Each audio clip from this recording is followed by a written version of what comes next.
Para pendengar setia Radio Tuntung Mana FM, sebagaimana kita ketahui bahwa perceraian adalah secara singkatnya pemutusan hubungan ya antara suami dan istri ya dengan sebuah kesepakatan ya Bu ya.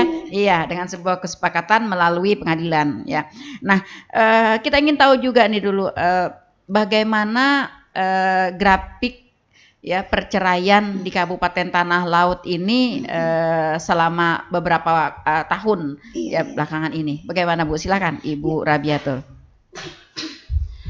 Terima kasih atas kesempatan yang diberikan dari Radio Tuntung Pandang Tanah Laut ini kepada kami. Fenomena perceraian di pengadilan agama, terutama pengadilan mempelai hari. Sebelum saya jelaskan tentang itu, kita bisa memahami bahwa sebelum terjadi perceraian kan ada perkawinan. Nah, terus tugas pengadilan agama mempelai hari, sebagaimana tugas pengadilan agama pada umumnya adalah memeriksa, memutus dan mengadili perkara tentang perceraian salah satunya ya. Ada perkara banyak mungkin. Dan perkara perceraian adalah perkara yang terbanyak dibanding dengan perkara yang lain. Iya. Kalau Ibu tadi bilang grafiknya, kalau saya melihat dari Januari 2022 sampai dengan November ini, dari hari kemarin, perkara yang masuk di Pengadilan Mempelai hari ini sekitar 1.360 lebih. Wow. Tapi itu bukan perkara perceraian saja.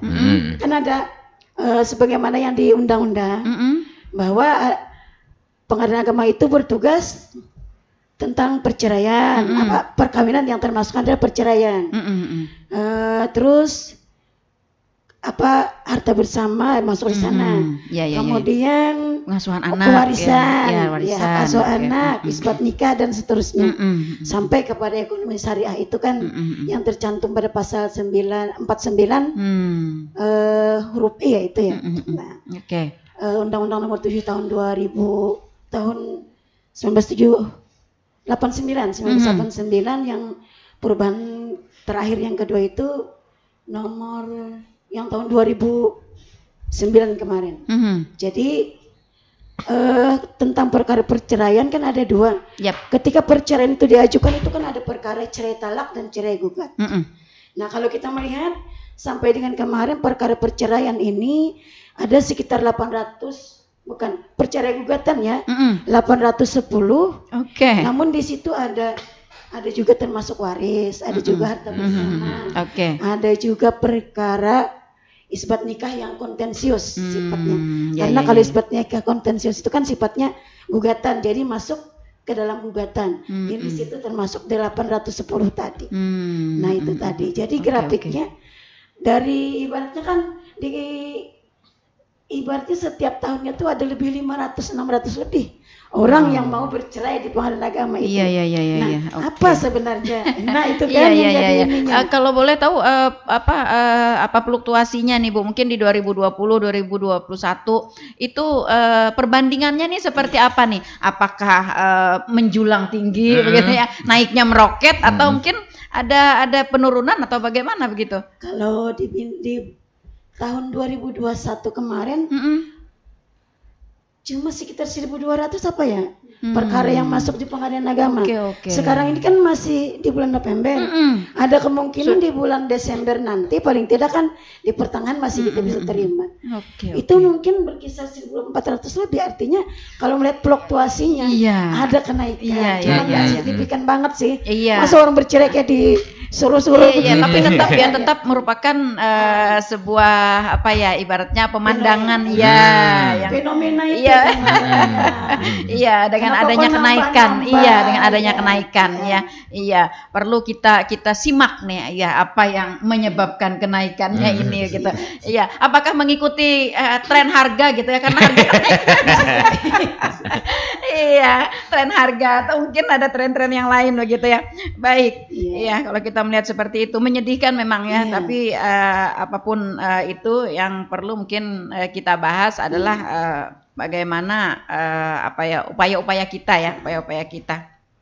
Iya, kalau tadi dikatakan Ibu Rabiatul bahwa grafiknya itu semakin meningkat dari tahun ke tahun, belum pernah ada kayaknya yang menurun secara drastis begitu ya? Nggak pernah. Iya.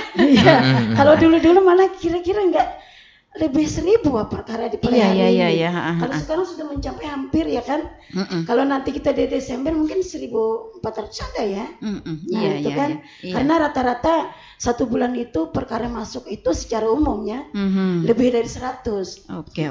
Tapi untuk percayaan kan saya sudah garis bawahi tadi. Iya. Sekitar 700 lebih lah. Iya. Saya ingat dulu waktu tahun 2017, 2018 itu Tanah Laut menempati urutan yang di atas ya, angka perceraian yang tertinggi di Kalimantan Selatan. Iya, luar biasa juga ya. Nah, lalu Bu, selama ini dengan adanya kenaikan-kenaikan angka perceraian ini, sebenarnya apa sih faktor penyebab dari perceraian itu? Ada banyak yang krusial mungkin ya. Ada banyak penyebab sebenarnya. Karena kan apalagi sekarang ini teknologi informasi itu sangat berkembang dengan pesat. Iya. Oleh sebab itu kita melihat sendiri ketika kita memeriksa perkara itu, ketika kita memediasi perkara itu, salah satunya adalah karena faktor ekonomi. Karena faktor ekonomi si suami mungkin juga kurang memberikan nafkah, sehingga si istri ikut-ikutan kerja. Ikut-ikutan kerja itu dia kan ibaratnya mau kerja di warung, kan itu sudah artinya ada interaksi dengan orang lain, ada pihak-pihak ketiga. Dia nggak bisa jadi ibu rumah tangga doang yang mengharapkan suami. Sebenarnya tujuannya itu memang untuk membantu ekonomi rumah tangga. Tetapi pada kenyataannya dia lihat hal-hal baru ya. Nah itu kan ya, ketika misalnya si istri bekerja awalnya kan sebagai pencari nafkah tambahan begitu ya. Tapi ternyata setelah dilihat kayaknya istri ini potensial nih gitu ya. Akhirnya suami sedikit menarik diri ya dari pekerjaannya gitu, sehingga terjadi mungkin adanya kayak semacam jaka bahasa Banjarnya tuh bihiri lah bini masa bini yang seharusnya adalah tulang rusuk gitu ya, jadi tulang punggung. Atau bisa juga sang istri merasa kekurangan terus. Nah itu juga biar balan biar balan. Iya. Betul. Fenomena itu juga sering terjadi juga ya, karena maklum kita lihat kondisi zaman saat ini ya, jadi tuntutan hidup cukup berat. Nah sehingga kalau misalnya si istri tidak bisa membentengi diri ya, tentu akan banyak sekali tuntutan ya. Kalau bahasa Banjarnya itu sedunia anak ditukari benar. Iya, sehingga kemampuan kita yang ada kan tidak mampu begitu. Nah di situ mungkin jadinya miskomunikasinya ya. Oke, selain ekonomi Ibu, karena ini tadi saya jelaskan kan karena pengaruh teknologi informasi yang sangat pesat sekarang ini, sehingga selain juga si istri itu ikut kerja, mungkin pelayan warung atau pelayan toko, ada juga kan yang sekarang bisnis online. Oh iya betul. Jadi kurir, gitu kan. Sering berarti kan dia keluar rumah. Kalau dia keluar rumah, artinya kan apakah dia akan keluar rumah saat suami sedang kerja atau saat suami ada di rumah? Kalau dia keluar rumah untuk bisnis online tadi, saat suami kerja, apakah dia berizin dengan suami atau tidak? Apakah iya? Kalau tidak berizin kan lama-lama jadi ibaratnya dianggap suami nusus. Meskipun dia sebenarnya mencari nafkah. Sebenarnya itu sebenarnya bisa jadi alasan si suami yang ajukan cerai. Itu banyak sekali hal sebenarnya hal-hal yang mempengaruhi. Makanya saya bilang fenomena perceraian yang terjadi saat ini banyak sekali sebenarnya. Selain itu juga mungkin pada teknologi informasi ini juga mungkin bisa terjadi karena kan kita ada media sosial ya, Facebookan, IG-an gitu ya, lain-lainnya. bertemu di dunia maya ya, di dunia bertemu ya, kayaknya sudah kayak seperti akrab banget gitu, maka bertemulah di dunia nyata. Nah, akhirnya mungkin ya terjadi ya macam-macam. Nah, itu juga tanpa apa ya, tanpa kita bisa membendung arus teknologi informasi ini sebenarnya ya. Yang penting sebenarnya adalah bagaimana kita membentengi diri aja ya, seperti itu. Itu juga mungkin salah satu penyebab ya Bu ya, terjadinya perceraian. Oke, baik. Selain itu, ini juga ya. Jadi kalau KDRT juga, kan kalau KDRT itu kan apa ya? Awalnya kan rasa biasa aja ya, bertahan. Namun pada akhirnya sudah tidak tahan. Akhirnya si istri kan lari. Itu juga jadi penyebabnya. Karena mungkin kan itu tadi yang mengajukan bisa suami bisa istri. Karena si suami ini mungkin dia kerja di luar, lihat macam-macam ya kan. Nah itu tadi makanya sebenarnya dalam rumah tangga itu kan diawali, kalau kita kan mau menikah ya, kita kan perkawinan itu kan sebenarnya untuk menyatukan, nah mengikat sesuatu yang belum terikat. Istilahnya kan misalkan galiza dengan ikatan yang kuat. Artinya kalau kita perkawinan itu diikat dengan ikatan yang kuat, artinya komitmennya apa? Di situ ada kepercayaan yang tinggi terhadap pasangan. Intinya sebenarnya kepercayaan dan pengertian begitu ya, salah satu pihak. Kepercayaannya itu yang harus. Jadi kalau kita sudah, apalagi sampai kita dihianati, artinya tidak menghargai kepercayaan kita ya kan. Nah itu sangat berpengaruh sekali. Jadi kita sama-sama menjaga komitmen kita di awal kita memulai berumah tangga. KDRT ini juga memang menjadi salah satu momok. Momok ya, apakah ini karena sesuatu kesalahan ya, atau karena memang temperamen ya. Karena ada ya, pernah kita temui memang suami itu memang temperamen ya, temperamen. Jadi kalau ada apa-apa marah, membentak gitu ya, meskipun tidak menyakiti. Karena kan definisi kekerasan itu kan ada beberapa hal gitu kan, fisik, psikis ya. Nah, jadi sebenarnya dengan kondisi yang seperti ini juga nih perlu menjadi perhatian ya, menjadi perhatian. Sebenarnya KDRT ini bisa dicegah begitu ya, bisa dicegah. Dan kita juga mengharapkan kepada para bapak dan ibu gitu ya, kalaupun terjadi KDRT di dalam rumah tangga ya, bisalah diperbaiki, bisa dibicarakan dulu begitu ya, jangan serta-merta kita langsung hendak bercerai gitu ya. Seperti itulah anunya. Saya nggak bisa motong nih karena memang kebanyakan laki-laki ya KDRT ya. Jadi nggak bisa motong. Bisa juga terjadi perempuan, bisa Om Iwan, Mas Iwan, bisa, karena kita beberapa kali juga melakukan penanganan penanganan yang KDRT dilakukan oleh perempuan. Ada beberapa. Cuma mungkin memang grafiknya sedikit gitu, tapi ada ya, tapi ada, memang mungkin ada. Si wanita berotot sekali mungkin. Karena dia merasa dia lebih berkuasa, lebih berkuasa ekonomi, dalam mungkin rumah tangga. Ya. Karena kita ketahui ya, di dalam rumah tangga itu kan kalau bapak sebagai kepala keluarga, kalau ibu kan sebagai kepala rumah tangga, 90% pergerakan dalam rumah tangga itu dikuasai oleh ibu. Ketika ibu tidak melakukan apa-apa, tahu akibatnya. Rumah tangga akan seperti kapal pecah. Nah, seperti itu. Artinya kekuatan luar biasa di ibu. Nah, ketika kekuatan ini tidak digunakannya dengan baik, maka dia bisa melakukan KDRT. Artinya kan sama-sama memahami, Bu ya. Jadi ketika kan ada pernah juga, kalau bukan sinetron sih, kita lihat kan, coba kita bertukar kerja. Si bapak di rumah, si ibu ke kantor. Rasakan. Dua peran itu sama-sama nggak bisa. Kesalahan aja itu, Bu. Artinya ketika bapak datang, ini ngomong laki-laki juga lagi ya. Ketika bapak datang ke rumah, dilihat di rumah ini ada berantakan sih, jangan marah dulu. Masih yang dilakukan ibu, istri seharian ini, tanya dulu, jangan berantakan seperti ini betul, kok belum siap makan kok betul sekali ya. Pekerjaan di rumah tangga itu ya meskipun istri itu sebagai ibu rumah tangga sejati ya hargai, karena pekerjaan di rumah tangga itu tidak akan pernah habis-habisnya dari bangun pagi hari sampai mau tidur, bahkan di tengah tidur dibangunkan. Mau tidur dari bangun tidur sampai mau tidur tengah tidur dibangunkan. Terasa di mediasi saya ini ya. Di mediasi hakim sama host kita ya. Mengingatkan. Share saja Bu ya. Karena ini kan inspirasi santai, Bu.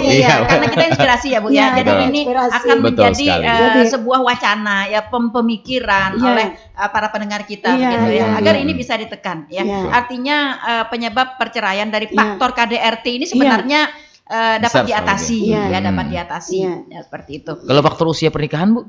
Kalau faktor usia pernikahan seumur jagung. Itu kan ADDK itu ya, makanya sekarang pakai konseling itu ya. Karena untuk menekan pernikahan dini sebenarnya.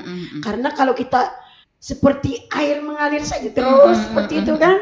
Kalau kita tidak ada filternya kalau terima terus. Padahal kita kalau kita memeriksa perkara itu kan nggak mudah juga. Betul karena sekali. kita kan di samping kedua orang tuanya, terus tetangga juga kita tanyai sampai sebagai saksi ya dalam persidangan itu, apakah dia itu bisa menikah seumur begini kan?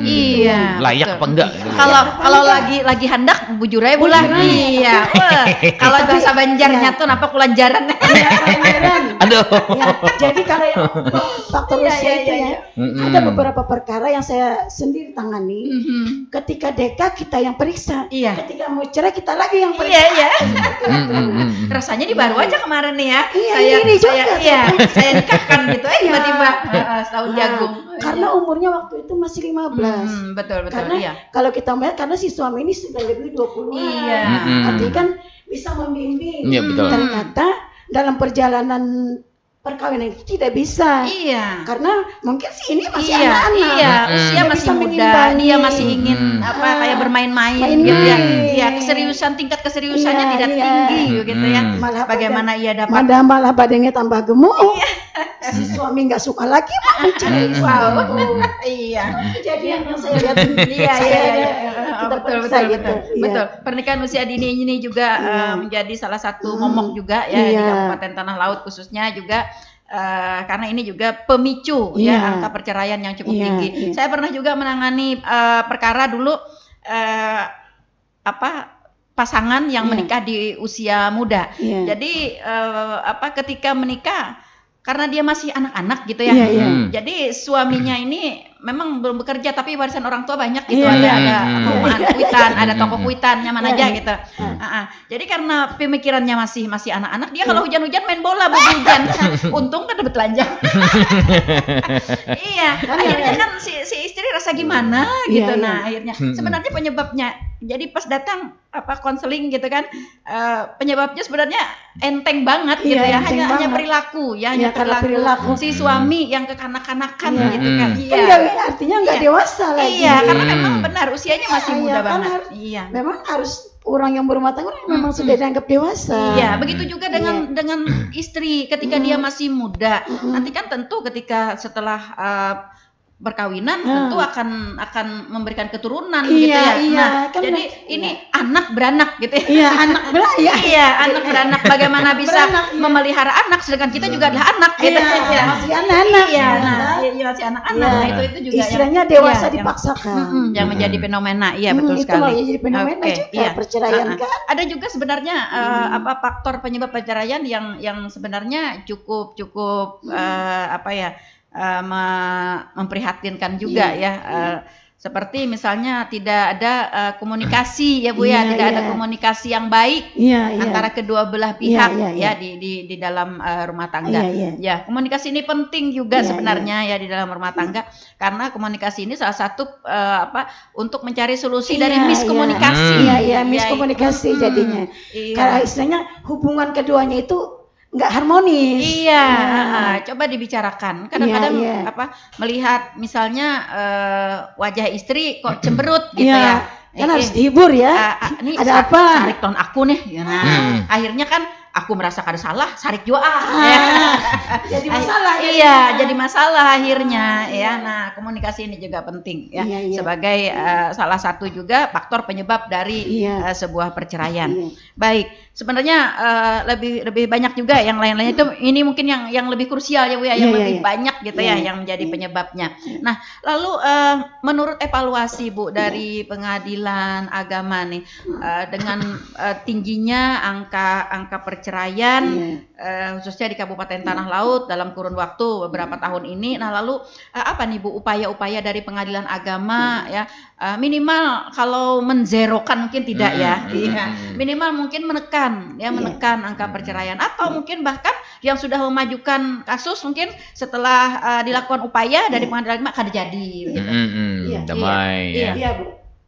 Terhadap itu memang kan kalau kita perkaratan, kalau kita para pihak tuh mengajukan, kita kan nggak bisa tetap kita terima, tapi kita periksa, nggak menolak. Cuma ketika mereka hadir, ini untuk di persidangannya, untuk perkara yang sudah masuk. Ketika mereka hadir, kita kan ada istilah mediasi, sesuai dengan Perma nomor 16 tahun 2016 ya, nomor 1 tahun 2016 tentang mediasi di pengadilan. Jadi ketika mereka hadir dua-duanya itu kita harus mengarahkannya sekuat tenaga lah. Betul. Nah, untuk bisa memediasi mereka, menyatukan kembali gitu. Makanya karena kalau saya sendiri juga, sering jadi mediasi, ada beberapa perkara yang bisa dimediasi dan rukun kembali. Tapi harus ada komitmen juga, paling tidak dari salah satunya. Kan yang salah satu kan masih mungkin karena ngambek, lalu dia mengajukan gugatan, terus si suami atau istri kan datang ke pengadilan, lalu kita mediasi dengan upaya yang bersungguh-sungguh. Itu salah satu penekanan dari pengadilan untuk meminimalisir angka perceraian itu, ya kan? Kalau kita sebagai hakim, kita ditunjuk menjadi mediator, kita berupaya keras untuk bagaimana bisa mereka bisa rukun lagi. Mediasi ini biasanya berapa kali Ibu? Mediasi itu sebenarnya kan bisa kan paling maksimal biasa 1 bulan. Jadi kita bisa tunda dari mediator itu. Nah, jadi kita ada juga yang kita ketika 2 minggu sudah berhasil. Kalau perkara perceraian itu, kalau mediasi berhasil, perkaranya dicabut. Kita artinya mereka sudah enggak cerai kan, bisa kumpul lagi. Nah, jadi di situ ada juga yang mereka ngajukan cerai tapi masih berhubungan suami istri. Kita harus seperti itu juga kan. Itu kan ada macam-macam.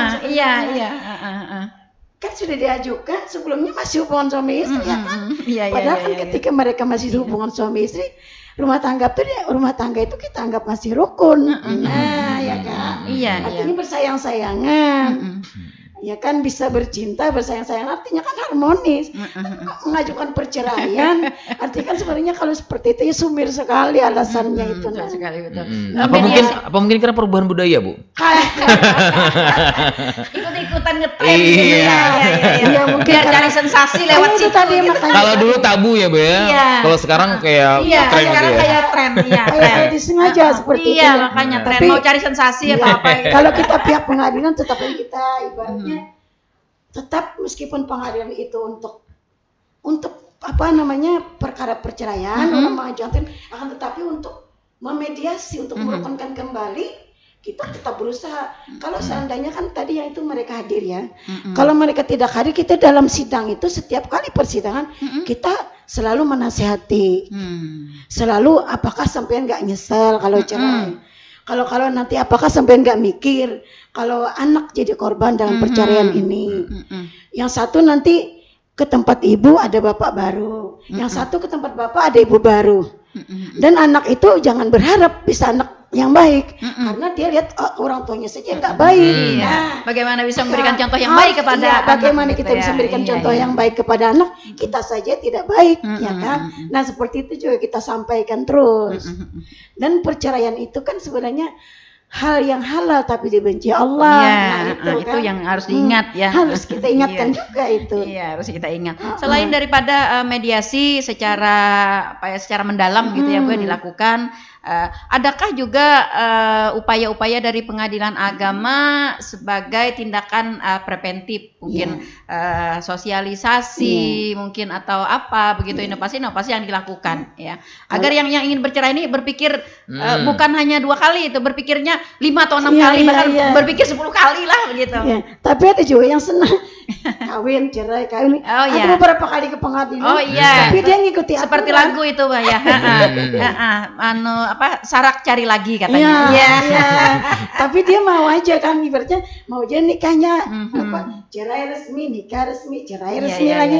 Mau artinya mau aja mengikuti aturan tapi dengan cara itu cerai kawin cerai itu. Iya. Sosialisasinya seperti apa nih Bu untuk menekan angka perceraian nih, upaya secara preventif dari pengadilan agama sendiri? Ya, selain itu tadi ya, kalau dari pengadilan agama sendiri memang sejak dulu ya, kalau dulu kan kita ada istilahnya sosialisasi kompilasi hukum Islam, dulu kan itu seperti itu istilahnya. Terus ketika ini kan kalau saya lihat Ibu Ketua kan sering acara ikut dengan menunggal tuntung pandang. Itu kan sebenarnya orang kan mau konsultasi. Iya. Di situ juga sebenarnya ada ibaratnya mediasi, penasihat-penasihat yang disampaikan. Terus ada juga inovasi-inovasi yang ibaratnya yang dibangun oleh pengadilan agama pada hari. Ya kan? Iya. Kalau misalnya pendekatan atau sosialisasi ke sekolah-sekolah, khususnya mungkin kepada di tingkat SLTP, SLTA gitu kan, anak-anak remaja agar dapat mengetahui gitu. Edukasi. Edukasi. Iya. Adakah program-program dari pengadilan agama seperti ini? Untuk hal ini mudah-mudahan ke depan bisa dari pengadilan.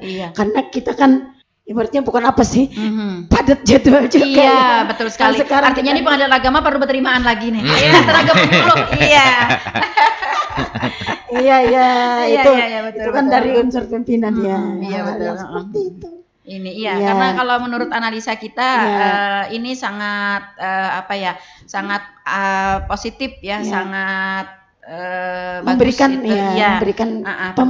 pendekatan kepada anak-anak remaja kita, mungkin melalui sekolah-sekolah, mungkin melalui komunitas-komunitas, organisasi-organisasi anak begitu ya. Karena dari sini cikal bakalnya nih, cikal bakal. Ketika mereka sudah diedukasi, mereka sudah tahu, punya pemikiran Nah tentu mungkin mereka bisa berpikir lebih dewasa gitu ya untuk melakukan perkawinan mungkin di usia dini ya, di usia anak begitu ya. Nah, di usia anak. Nah, sehingga salah satu untuk menekan juga ya untuk hal yang seperti itu kan. Kalau sebenarnya untuk kawinnya. Kawin itu kan urusannya Kementerian Agama ya. Kalau ketika dia mau cerai kan ya baru ke pengadilan agama.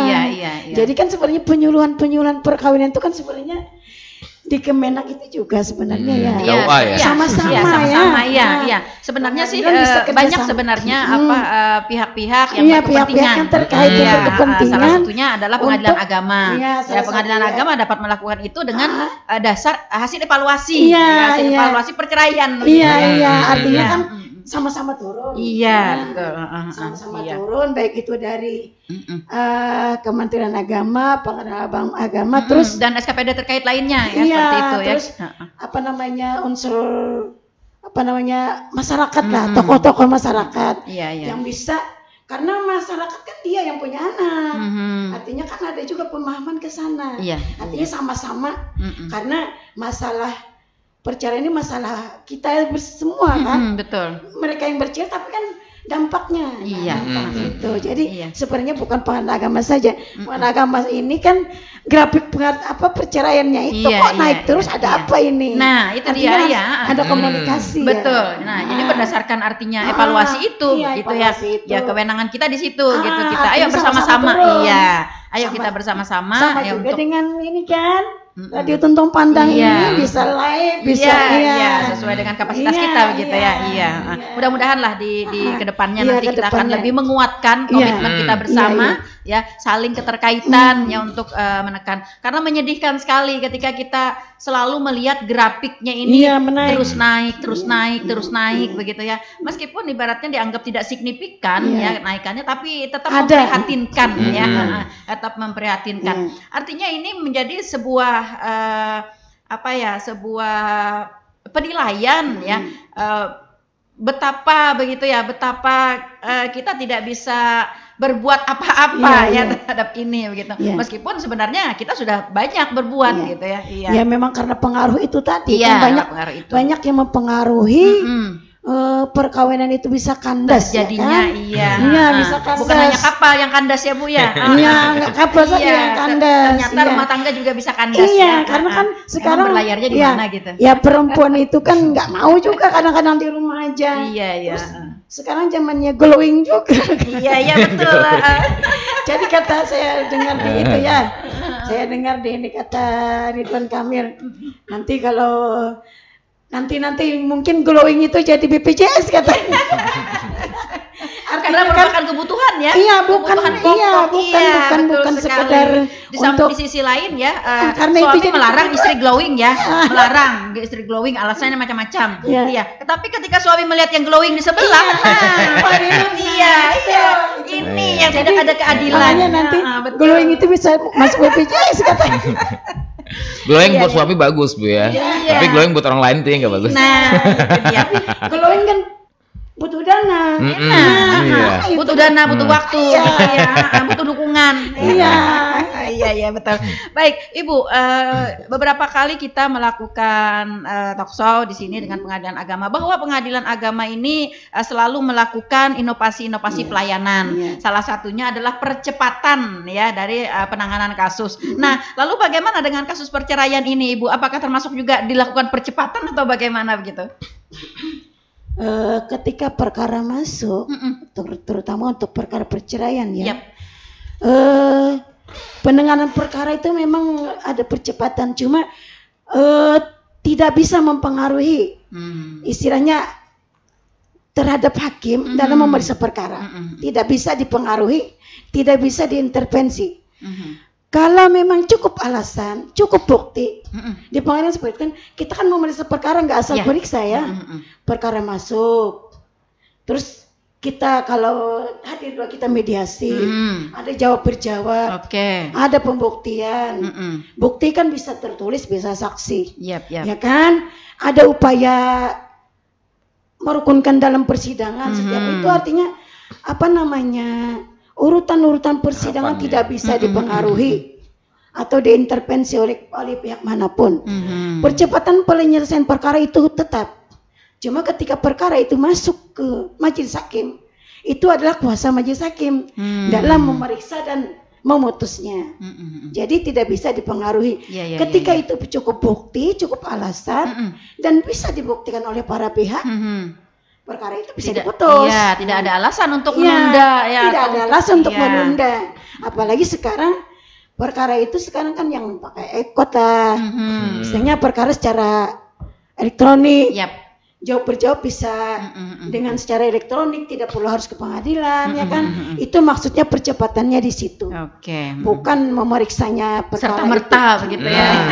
Itu artinya menyimpangi prosedur yang berlaku. Nggak menyimpangi hukum acara. Harus saking mediasikan jangan pindah-pindah cocok aja dah berpisah. Nggak bisa. Ya terkadang ketika menghadir mereka berdua hadir, kami sudah sepakat untuk bercerai. Pengadilan tidak menilai sepakatnya, menilai buktinya. Betul sekali. Itu. Dan juga ketika sepakat tetap dimediasi untuk bisa rukun. Betul. Meskipun di dalam persidangan mereka berdua, kami sudah sepakat Bu, ini ada anunya. Tapi kita tetap memeriksa secara sesuai urutan. Sesuai tahapan. Sesuai tahapan. Tahapan sampai dari perkara masuk ke majelis hakim, memediasi. Perkara diperiksa, jawab berjawab sampai pembuktian dan putusan. Nah seperti itu. Jadi sering tidak ada intervensi dari luar. Mediasi ini dilakukan setelah permohonan perceraian itu masuk ya Bu ya? Nah lalu ketika perkara itu masuk, ditunjuk majelis hakim, yang menentukan mediasi itu kan majelis hakim. Jadi kita serahkan.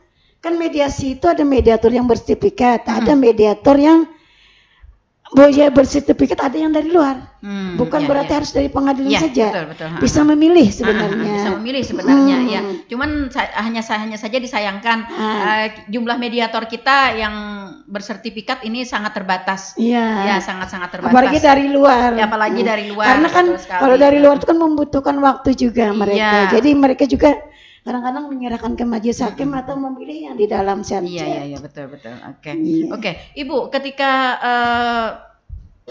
kasus tadi sudah masuk begitu ya, jika terjadi ketidaksepakatan antara kedua belah pihak, misalnya ketika dimediasi, ya kan ini kasus sudah masuk ya, sudah tercatat, lalu dimediasi, mungkin di mediasi pertama, mungkin di mediasi sudah belum terlihat adanya tanda-tanda kebaikan begitu ya. Nah, tapi kan ada tenggang waktu kan ya. Nah, pada saat-saat tenggang waktu ternyata masing-masing berpikir, karena kadang-kadang begini, ketika mediasi mungkin perasaan masih panas ya, pikiran masih panas atau segalanya. Nah, seiring dengan waktu ternyata memikirkan segala sesuatu apa tadi hasil dari mediasi, dari apa yang disampaikan oleh mediator misalnya. Nah, sehingga mereka bersepakat untuk baik kembali begitu. Nah, ini bagaimana kalau terjadi seperti ini? Itu alhamdulillah banget. Ya kan, karena kita waktu mediasi pertama itu kita kan memberikan waktu. Mediasi tidak hanya di pengadilan.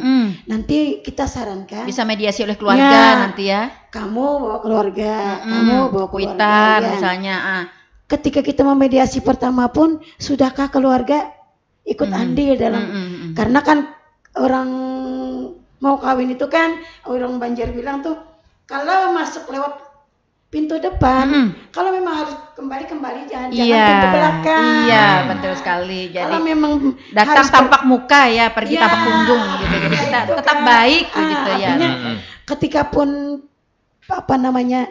tadi yang terkait yang bisa rukun itu syukur alhamdulillah karena kita memberikan kesempatan. Makanya mediasi itu kita tunda itu ada beberapa kali. Kita tunda 1 minggu itu. Nanti ketika mediasi kedua kita tanya lagi gimana selama kita menunda mediasi ini, adakah komunikasi, bagaimana dengan keluarga, adakah merukunkan, bagaimana dengan hubungan dengan anak, adakah terus adakah saling kunjung mengunjungi. Itu kan hal-hal yang membawa kepada kebaikan. Tapi ketika dia bilang nggak ada sama sekali, artinya kan kayak lost kontak jadinya. Nah, jadi di situ kalau di tengah jalan artinya kan dia di mediasi berikutnya itu dia tetap kita dudukkan bersama. Artinya maksud saya ketika terjadi hal seperti ini gitu. Nah, lalu tahapan berikutnya yang dilakukan tuh seperti apa? Mencabut gugatan atau ada putusan atau ada semacam ini sudah berbaikan ya. Nah, pengadilan agama memfasilitasi apa lagi setelah itu? Mungkin ada membuat perjanjian atau komitmen bersama yang ditandatangani lagi ya. Nah, itu kan artinya mediasi dengan adanya perjanjian itu ada juga yang seperti itu. Tapi yang pertama tadi juga ada. Ketika dia bilang sudah bisa rukun, artinya kan kita melaporkan. Ketika duduk bersama tadi di ruang mediasi, kita akan melaporkan ke majelis hakim. Adakah surat keterangan misalnya atau dari Ntar dulu kalau yang itu tadi yang karena selesainya diluarkan dia berlapor ke mediator. Jadi mediator akan melaporkan ke hakim majelis hakim bahwa perkara ini mediasi dan berhasil rukun kembali. Artinya kan mereka sidang hari itu suruh masuk ke ruang sidang, perkaranya dicabut. Itu yang pertama. Terus yang kedua, ketika ada suatu perjanjian, biasanya mereka karena ada keluarga, keluarga itu biasanya ikut andil, apakah ketua RT juga atau saudara, itu kan yang bisa jadi saksi. Terus ada perjanjian-perjanjian, terus ditandatangani. Nah, jadi dengan itu dia kan perjanjiannya yang tanda tangan itu kan kalau satu perjanjian itu ditandatangani oleh pihak pertama kali itu artinya jadi undang-undang bagi mereka. Nah, jadi kesepakatan itu dasarnya.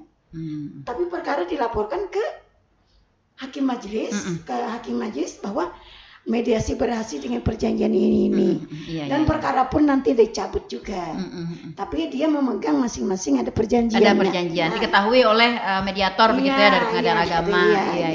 Maksud saya harus ada memang perjanjian ini. Nah, ketika salah satu pihak nanti akan melakukan pelanggaran ya terhadap perjanjian ini, komitmen ini, artinya pihak yang merasa dirugikan kan bisa mengadu lagi gitu kan dengan dasar ada surat itu begitu ke Pengadilan Agama dan artinya surat itu mempunyai kekuatan hukum ya, hukum ya. Baik, ada Bapak surat itu. Nah, artinya kan jangan sampai dianggap seperti itu begitu.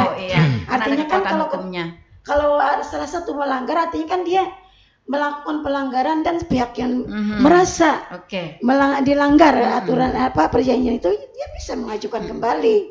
Tapi kan itu ibaratnya itulah perjanjian itu kan kita berharap ya. Berharap pada depannya itu baik. Harapan bahwa dengan adanya perjanjian itu pihak yang ini bisa mentaati komitmen bersama itu. Iya. Kedua belah pihak ya sama-sama dapat mentaati. Ketika salah satu melanggar artinya kan komitmen bersama itu sudah dilanggar. Artinya tidak berkomitmen lagi. Jadi pihak yang merasa ini dia kan bisa mengajukan karena setelah dilanggarnya itu komitmen bersama itu. Oke. Iya. Karena sering terjadi juga beberapa kali begitu ya, ketika sudah memberikan komitmen, nah ternyata ada salah satu pihak yang tidak bisa memegang komitmen itu begitu ya, kembalilah mengajukan ya seperti itu. Nah, di dalam aturan perundang-undangan yang berlaku, Ibu, ada berapa macam sih perceraian ini, karena ada yang talak 1, talak 2, talak 3 begitu. Saya sendiri nggak mengerti, Bu. Iya, kalau ke pengadilan itu kan perkara perceraian kan ada ini ya. Cerai talak bila diajukan oleh suami itu dulu ya. Cerai gugat apabila diajukan oleh istri. Nah, suami yang mengajukan perceraian itu biasa kan menurut aturan itu kan di tempat tinggal istri. Ya. Kalau istri kan di tempat tinggal istri, ya kan? Terus terkait dengan cerai itu kan bisa jatuh karena pertama karena kematian. Salah satu meninggal putus cerai. Terus karena ada permohonan cerai tadi kan yang dia jatuhkan suami di pengadilan, kemudian ada putusan pengadilan yang cerai gugat itu. Kalau terkait dengan biasa kan kalau di pengadilan itu si suami itu menjatuhkan talak 1 ya, talak 1 raj'i. Itu kan karena dia memang bercerai 1 kali di pengadilan itu. Ya, kita kan melihatnya di situ. Jadi ketika jatuh talak 1 itu kan dia bisa kembali dengan istrinya lagi kan. Dalam kurun waktu berapa lama tuh Pak, Bu, setelah dijatuhkan talak 1? Tidak ada batas waktu begitu? Kalau sudah akta cerainya keluar, itu kan nikah lagi artinya. Iya. Kalau si istri kan biasanya jatuh talak 1 bain ya, karena dia juga nikah lagi dengan suami. Ada yang emosi, Bu ya, langsung talak 3 langsung gitu. Iya. Ini banyak masyarakat yang tidak memahami, Bu, yang tidak tapi memahami. Tetap aja di pengadilan ada jatuh talak 1. Iya, artinya bila sudah talak 3 tuh kayak puas banget gitu ya. Nah, ternyata menjadi kendala di kemudian hari ketika ingin berbaikan kembali gitu. Nah, ada persyaratan-persyaratan tertentu. Nah, ini perlu dijelaskan Ibu supaya nanti dipahami begitu ya. Jadi ketika emosi itu sebenarnya emosi sesaat, Bu ya. Iya, makanya itu kan itu kalau masalah jatuh talak ini kalau ke pengadilan jatuh talak 1. Tapi kalau orang di masyarakat itu kan karena kita nih kayak berpijak si dua ya. Hukum negara dengan ibaratnya kan kalau kita kan dasarnya itu kompilasi hukum Islam. Kita kalau kan lain ya. Kalau kita memahaminya di situ saja. Ya bang, pasti kan kalau diajukan ke pengadilan belum pernah menjatuhkan talak di pengadilan, artinya talak 1. Itu saja untuk pengadilan. Nah, lalu bagaimana Bu dengan fenomena talak siri? Oh, nikah siri, talak siri. Talak siri, menikahnya sebenarnya resmi ya? Iya, resmi. Tapi talaknya talak siri begitu. Nah, bagaimana? Kawin siri lagi ya. Nah, itu banyak, itu yang sebenarnya yang terkadang banyak sekali masalah yang kita hadapi ya. Iya. Ketika dia menikah dengan orang lain, terus dia talak siri istrinya ya. Perceraian siri begitu. Pokoknya secara agama sebenarnya aku ulunnya tuh sudah cerai. Sudah cerai, sudah sah. Lalu dia nikah lagi dengan yang lain. Iya, sudah nikah sih dari kemarin. Dia tidak bisa melakukan juga kak. karena dia talak siri. Dia tidak bisa melakukan pernikahan secara resmi. Itu Iya kan nggak ada dokumen ya. Karena dokumen negara kan atau otentik lah istilahnya. Jadi dia tidak bisa. Ketika dilakukan isbat nikah pun nggak bisa itu karena itu tadi memang secara, makanya tadi saya bilang kita kan berada di dua ya. Secara agama ya sah. Tapi secara negara kita tidak bisa karena kalau kita berikan itu artinya kan nanti dia ada double akta cerai, double buku nikah. Nah, itu masalahnya. Padahal kita kan perlu ketertiban. Iya. Nih yang juga perlu kita jadi perhatian kita nih ya. Fenomena juga di masyarakat ya Bu ya, perceraian nikah secara resmi tapi bercerai secara siri, kemudian si suami menikah lagi gitu secara kan siri. Iya, secara siri. Nah dengan istri yang kedua yang secara siri ini tiba-tiba kan punya anak gitu kan. Nah anak kan dituntut adanya surat menyurat ya. Nah kemudian datanglah ke pengadilan untuk melakukan isbat begitu ya. Nah lalu apa upaya yang dilakukan oleh pengadilan agama? Di sisi lain kan anaknya kan perlu nih ya. Tapi di sisi lain kondisinya seperti itu begitu. Terkait hal yang seperti itu banyak sekali yang ada yang kita terima ya. Istilahnya kan dalam perkara isbat nikah itu mungkin yang dulu narasumber yang dulu mungkin sudah menjelaskan ya kalau hal yang seperti ini. Ketika seorang suami menceraikan istrinya yang nikah resmi tadi secara siri, kemudian dia menikah secara siri dengan perempuan lain, terus punya anak, dia mau mengisbatkan pernikahannya.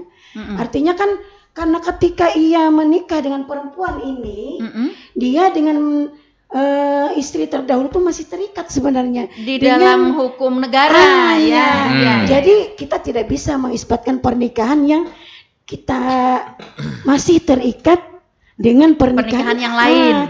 Karena kalau kita isbatkan dia akan dapat buku nikah. Dia akan ke KUA. Dia dapat buku nikah, di sini masih ada buku nikah. Artinya ada double buku nikah. Artinya tidak ada ketertiban jadinya ya kan.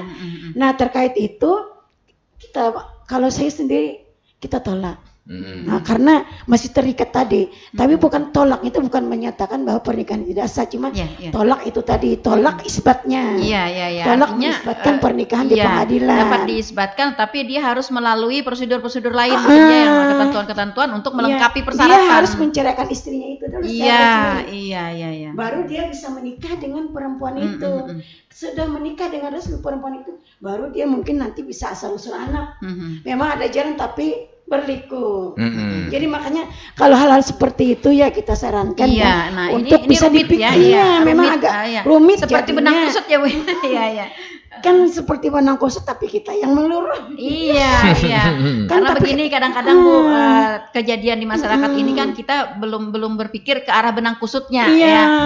Berpikirnya itu pada saat itu. Aku suka dengan ini, aku suka dengan ini. Itu dia. Aku suka dengan ini. Kalau kamu bisa.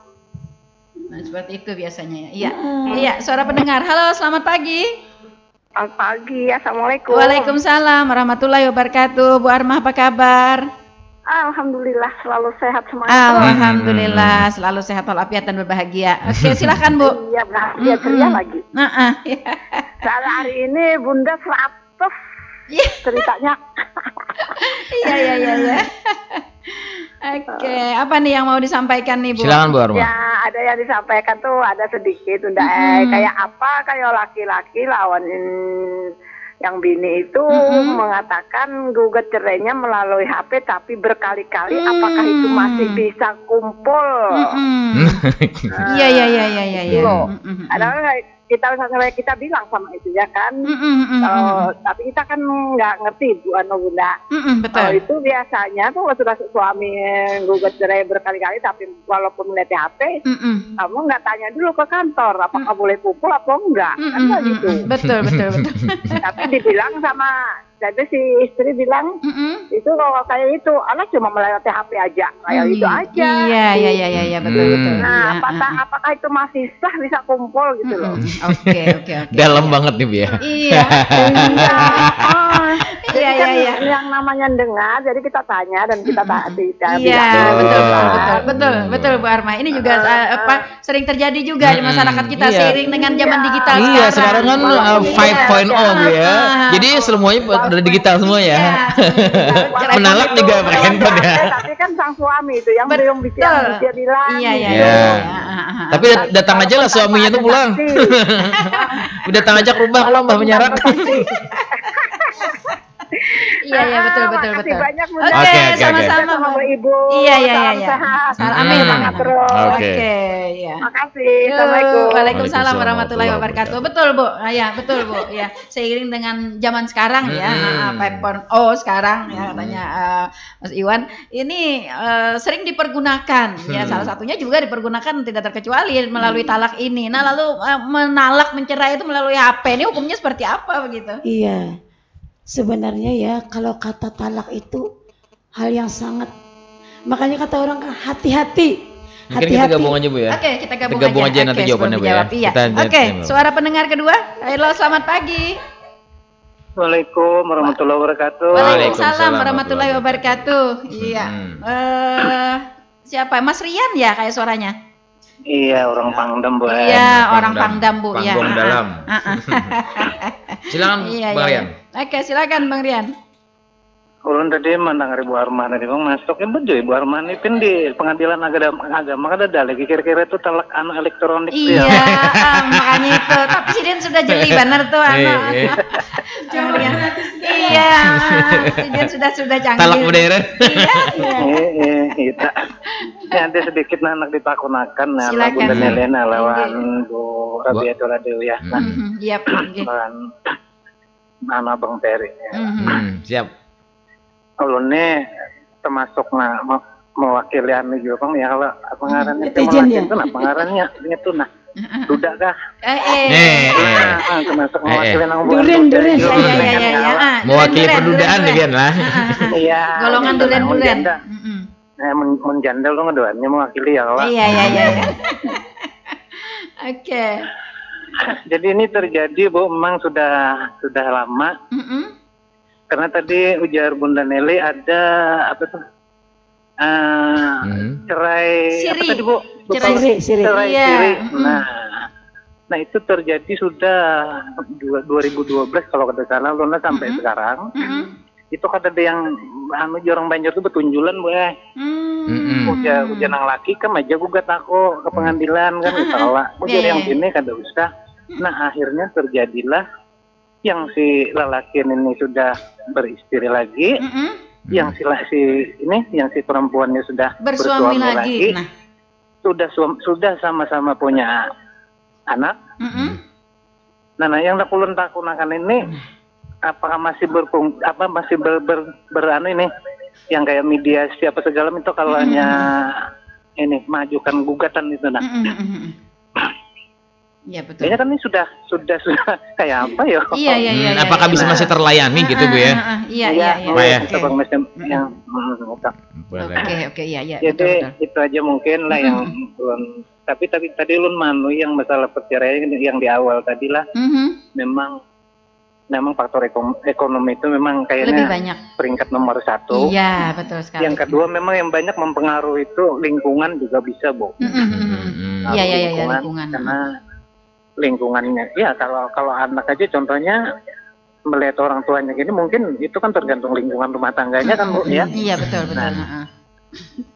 Jadi itu aja yang perlu sampaikan. Oke, siap. Terima kasih. Atas waktunya, mengucapkan terima kasih. Assalamualaikum warahmatullahi wabarakatuh. Waalaikumsalam warahmatullahi wabarakatuh. Terima kasih ya Bang Rian di Pangdam. Ya Pangdam nih panggung dalam Bu. Ya, bukan pekerjaan Sidin. Ini bukan Pangdam. Panglima. Purnawirawan bukan juga. Panglima Kodam. Oke, baik. Ini betul juga Bu ini bisa terjadi juga di masyarakat begitu ya. Ketika cerai secara siri begitu. Artinya mereka berdua sudah menganggap bahwa ini sudah sebuah perceraian. Masing-masing mereka sudah mencari pendamping masing-masing, bahkan sudah beranak pinak gitu ya. Nah, iya betul apa yang disampaikan oleh Bang Rian. Nah, lalu dalam kondisi seperti ini nih bagaimana? Langsung dijawab nanti kedua-duanya nih Bu, dari Bu Arma dengan Bang Rian. Ya, Bu Arma tadi talaknya lewat HP. Iya. Iya, yang pertama terima kasih Bu Arma. Atas ikut atensinya di sini ya. Terima kasih banyak.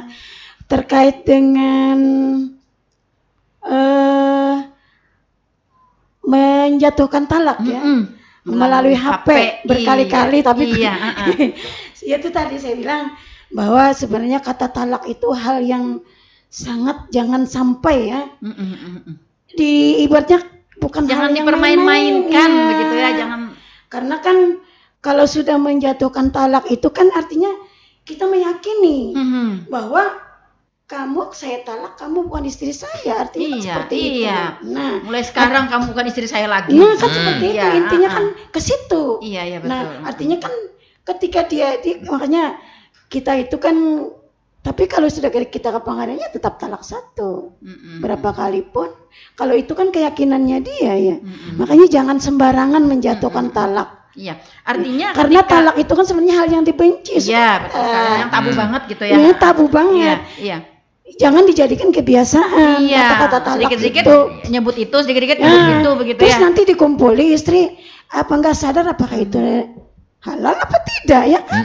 Harus sadar sendiri itu. Makanya istilahnya kata talak itu jangan sampai asal dijatuhkan. Kalau secara aturan Ibu, dengan kondisi itu ya menyebutkan kata talak di melalui HP itu, kalau secara aturan itu sah atau tidak Bu?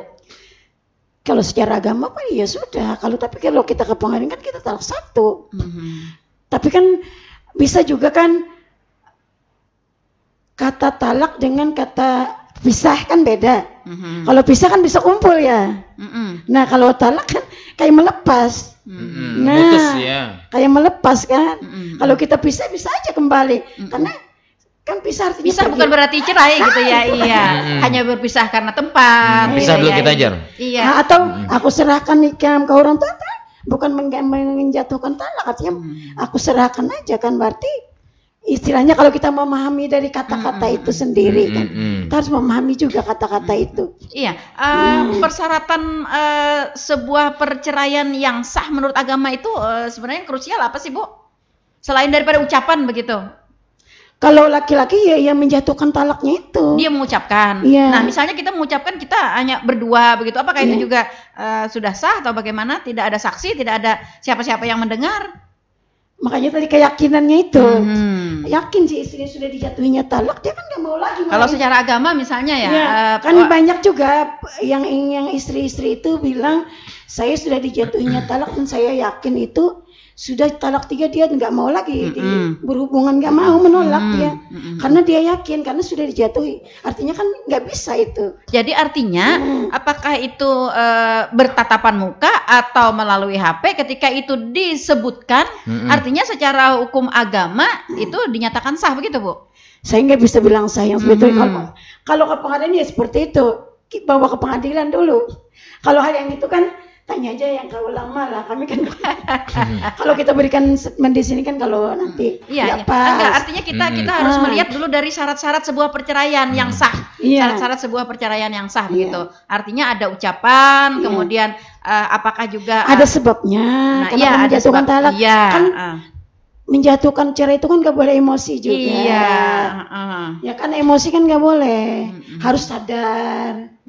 Tidak ada paksaan. Kan ada juga yang dipaksa disodori ini, nggak bisa jatuhkan. Kamu harus jatuhkan talak tapi dengan pisau. Kan artinya ketika begini, ketika dia menelpon misalnya mengucapkan kata itu begitu, si istri misalnya dalam kondisi dia memahami begitu bahwa ternyata nih lagi emosi begitu ya.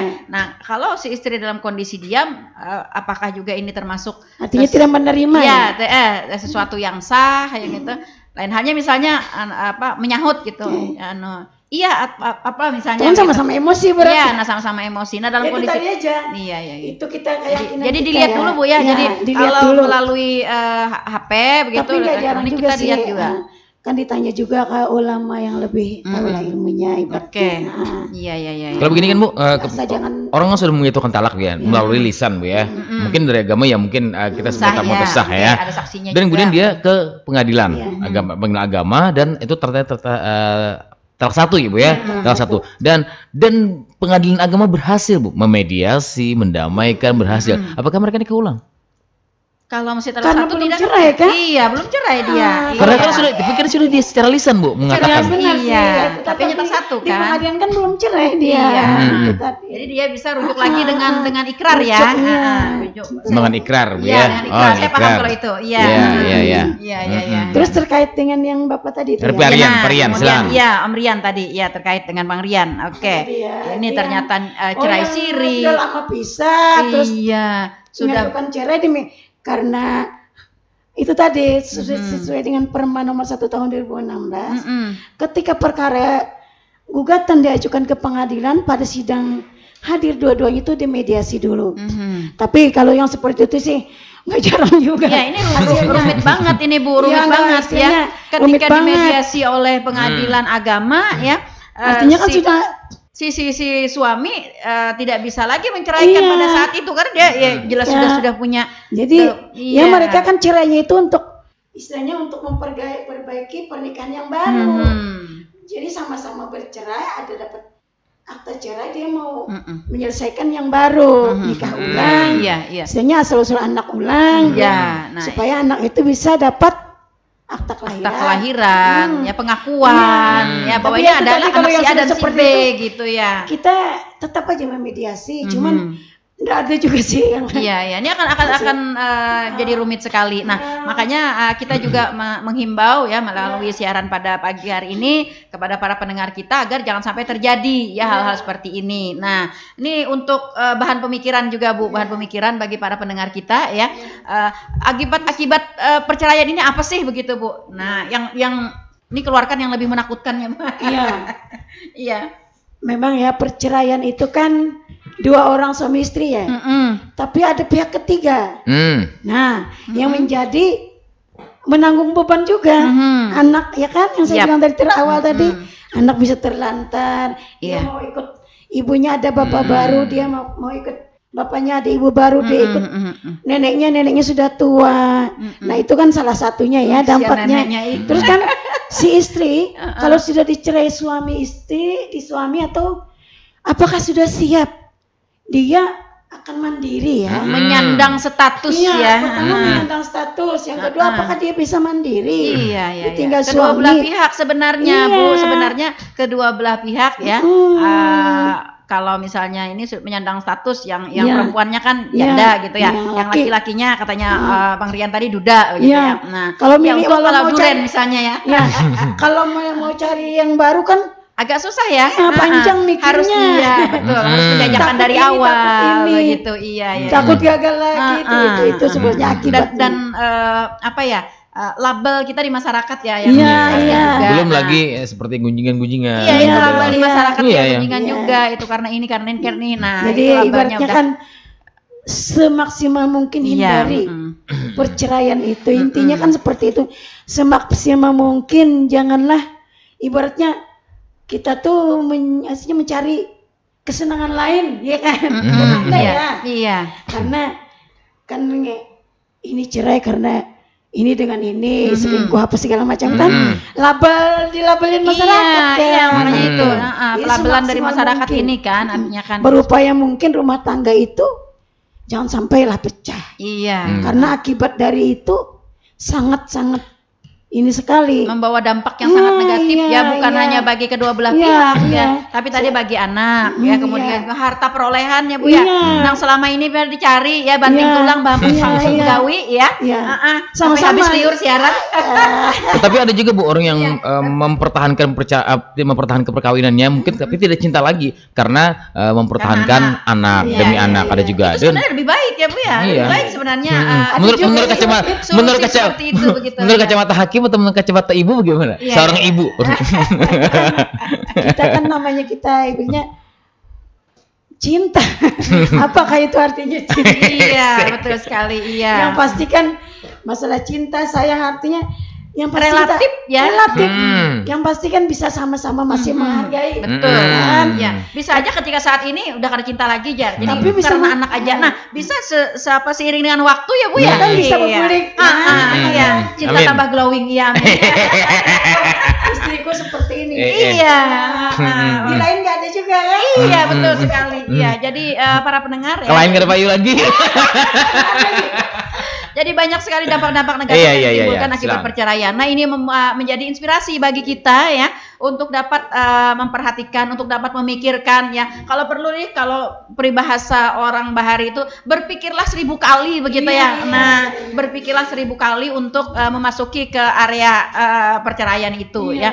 Karena sebenarnya perkawinan itu adalah penyatuan yang suci ya. Ikatan lahir batin. Iya, nah seperti itu ya. Yang direstui. Iya. Satu juga yang mungkin nih jarang juga kita pikirkan bahwa sebenarnya ketika ikrar perceraian itu disebutkan begitu ya, itu kata orang seperti mencabut nyawa ya, seperti itu.